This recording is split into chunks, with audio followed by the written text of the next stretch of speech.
নেপালে সরকার গঠন করতে যাচ্ছে গণঅভ্যুত্থানে নেতৃত্বদানকারী তরুণদের রাজনৈতিক দল আরএসপি। এরই মধ্যে প্রাথমিক ভোট গণনায় 103টি আসনে এগিয়ে আছে দলটি। ধারে কাছেও নেই প্রধান রাজনৈতিক দলগুলো। তবে আলোচিত র্যাপার ও কাঠমান্ডুর মেয়র বলেন্দ্র শাহর কারণেই ভোটারদের বিশেষভাবে আকর্ষণ করেছে এই দল।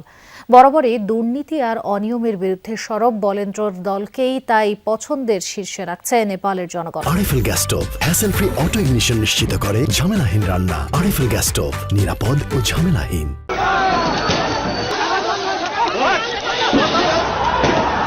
ব্যাপক দুর্নীতি আর অনিয়মের বিরুদ্ধে গেল বছর সেপ্টেম্বরে এভাবেই রাস্তায় নেমে আসে নেপালের লাখ লাখ মানুষ। পুলিশের সাথে সংঘর্ষে অনেকেই নিহত হন। শেষে জেনজি নেতৃত্বাধীন এই গণপ্রতিবাদের মুখে দেশটির তৎকালীন প্রধানমন্ত্রী কেপি শর্মা ওলি গদি ছাড়তে বাধ্য হন।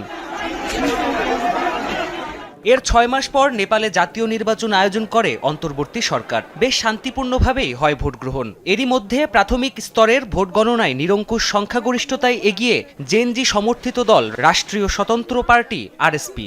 সরকার গঠনের পথে অভ্যুত্থানের নেতৃত্বদানকারী তরুণরা। জেনজিদের দল আরএসপির এমন সাফল্যের পিছে বারবার উঠে আসছে তরুণ র্যাপার ও রাজনীতিবিদ বলেন্দ্র শাহর নাম। বরাবরই দুর্নীতির বিরুদ্ধে সরব ছিলেন ৩৫ বছর বয়সী এই নেতা। ২০২২ সালে স্বতন্ত্র প্রার্থী হিসেবে কাঠমান্ডুর মেয়র নির্বাচিত হন। নিজের তৈরি র্যাপ গানে তুলে ধরতেন সমাজের নানা অনিয়মের কথা। তবে সেখানেই থেমে না থেকে রাজপথেও প্রতিবাদে সরব হন। হয়ে ওঠেন গণ অভ্যুত্থানের সবচেয়ে আলোচিত মুখ। নির্বাচনী প্রচারের সময় থেকেই নেপালের প্রধানমন্ত্রী হওয়ার দৌড়ে এগিয়ে যান বলেন্দ্র।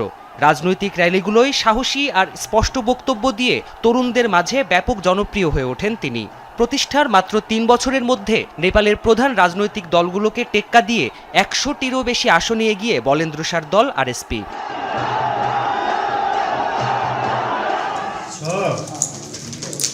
নেপালে মোট ১৬৫টি আসনে এই জাতীয় নির্বাচন অনুষ্ঠিত হয়েছে। অংশ নিয়েছে ছোট বড় ৬৭টি রাজনৈতিক দল।